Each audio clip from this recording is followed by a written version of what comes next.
दोस्तों आज हम बात करने वाले हैं एक ऐसे देश की जो पिछले 10 साल पहले तक दुनिया का सबसे ज़्यादा सुसाइड करने वाला देश था। दोस्तों पिछले 10 सालों में हर साल हैप्पीनेस सर्वे होता है जिसमें से फिनलैंड 10 में से 6 बार वर्ल्ड का सबसे हैप्पीएस्ट कंट्री बना है। दोस्तों वैसे तो हैप्पीनेस एक पर्सनल गोल होता है, लेकिन हैप्पीनेस बहुत सारे कंट्रीज में इतना भी कॉमन नहीं है और उनमें से एक देश था पिछले 10 साल पहले तक, वो था फिनलैंड। जी दोस्तों, हम लोग बात कर रहे हैं फिनलैंड की, जहाँ पे पिछले 10 सालों में कुछ गवर्नमेंट ने ऐसे स्टेप्स उठाए जिसकी वजह से दुनिया का सबसे ज़्यादा सुसाइड करने वाला देश बन गया, दुनिया का हैप्पीएस्ट कंट्री। पिछले 10 सालों में ऐसा क्या बदला कि सबसे ज़्यादा सुसाइडल वाले देश से हटके दुनिया का सबसे ज़्यादा हैप्पीएस्ट कंट्री बन चुका है। दोस्तों अगर हैप्पीनेस के कुछ मेन पिलर्स के बारे में बात करें तो 4 या 5 चीज़ें ऐसी होती हैं जो हैप्पीनेस के मेन पिलर्स, उसमें से एक है स्टेबिलिटी। फिनलैंड यूरोप का एक छोटा सा देश है जहाँ पे बहुत ही खूबसूरत फॉरेस्ट और लेक्स हैं। उसकी पॉपुलेशन 1990, जो फिनलैंड का सबसे ज़्यादा डार्केस्ट ईयर था जब फिनलैंड के सबसे ज़्यादा सुसाइड रिकॉर्ड किए गए। दोस्तों उस वक्त फिनलैंड की पॉपुलेशन 50 लाख से भी कम थी, लेकिन सुसाइडल रेट्स 1500 से भी ज़्यादा थे। दोस्तों सुसाइड के जो कुछ मेन रीजंस थे वो थे अल्कोहल अब्यूज़ एंड डिप्रेशन।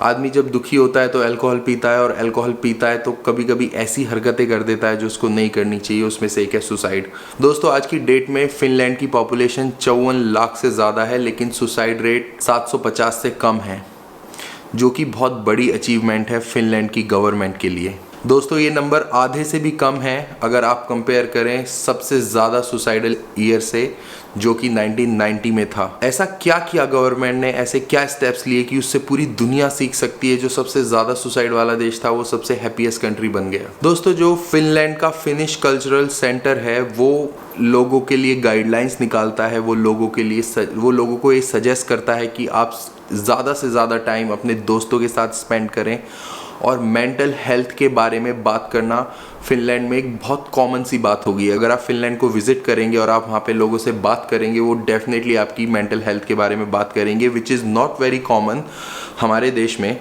जो कि एक सैड पार्ट है। दोस्तों गवर्नमेंट ने ऐसी अच्छी चीज़ें की, जैसे कि एक सुसाइड के लिए एक हेल्पलाइन सेंटर बनाया। अगर आपको ऐसे थॉट्स या ऐसी चीज़ें दिमाग में आती हैं और आपको पता नहीं है क्या करना है, तो at least you can ring that number. पूरे कंट्री वाइड उन्होंने ऐसे सेंटर्स बनाए हैं जहाँ पे आप जाके अपना डिप्रेशन लेवल, मेंटल हेल्थ और इन चीज़ों के बारे में बात करना, और ऐसे बहुत सारे फैक्टर्स हैं जिसकी वजह से ये सुसाइड रेट बहुत कम हुआ है उस कंट्री में। उनमें से एक रीज़न एम्प्लॉयमेंट लेवल भी है। फिनलैंड दुनिया के सबसे कम अनएम्प्लॉयमेंट लेवल्स में से एक है।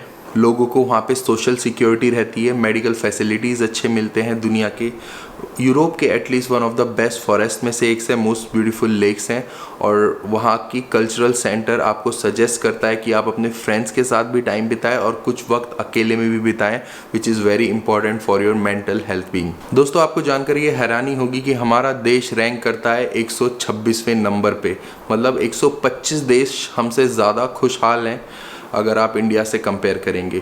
हमारे आसपास के जो देश हैं उनमें से हैं बांग्लादेश और ऐसी अफ्रीकन बहुत सारे कंट्रीज़ जहाँ पे इकनॉमी नाम की चीज़ नहीं है, जबकि हमारा देश 5वीं दुनिया की सबसे बड़ी इकनॉमी है। उसके बाद भी कि हमारे देश में बिल्कुल भी कॉमन नहीं है कि आप अपनी मेंटल हेल्थ के बारे में बात करें। अगर आप अपने डिप्रेशन या मेंटल हेल्थ के बारे में किसी से बात करते भी हैं तो कहीं ना कहीं से ऐसे रिएक्शन आते हैं कि ये कौन सी बीमारी है, मतलब ये बहुत ही अनकॉमन चीज़ है और ये बहुत ही गलत चीज़ है। आई थिंक हमारी गवर्नमेंट और हमारी सोसाइटी और हमारे फैमिली मेम्बर्स जो भी अवेयर हैं इस बारे में, उनको बहुत ही मैच्योरिटी के साथ इस बारे में बात करनी चाहिए।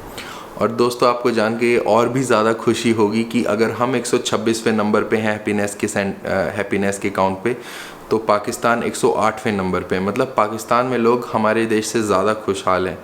तो मुझे नहीं पता किस बेसिस पे ये काउंटिंग होती है, जबकि हमारे देश में अनएम्प्लॉयमेंट लेवल कम है, पॉवर्टी लेवल कम है, बट हैप्पीनेस पाकिस्तान से कम है, विच इज़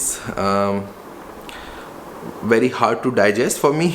लेकिन जो भी है, मतलब उनके कुछ जो भी पैरामीटर्स हैं, जो भी क्राइटेरियाज हैं, उन्होंने उसके बेसिस पे काउंट किया है, तो वी एक्सेप्ट इट। और हमें, हमारी गवर्नमेंट को और हमारे देश के सभी लोगों को ये चीज़ बहुत कॉमन करने की ज़रूरत है कि हम मेंटल हेल्थ के बारे में या एक नॉर्मल कन्वर्सेशन स्टार्ट करें, या अपने आसपास अगर आप किसी का बिहेवियर ऐसा देखते हैं अपने पड़ोसी का या अपने किसी फैमिली मेम्बर का कि इट्स नॉट नॉर्मल, तो आप उससे पूछ सकते हैं कि क्या मैं आपकी किसी तरीके से मदद कर सकता हूँ, क्या आपको मेरी किसी हेल्प की ज़रूरत है, क्या आप खुश हैं, कोई लाइफ कैसी चल रही है। तो दोस्तों कभी कभी ये छोटे कन्वर्सेशंस बहुत बड़े प्रॉब्लम सॉल्व कर देते हैं।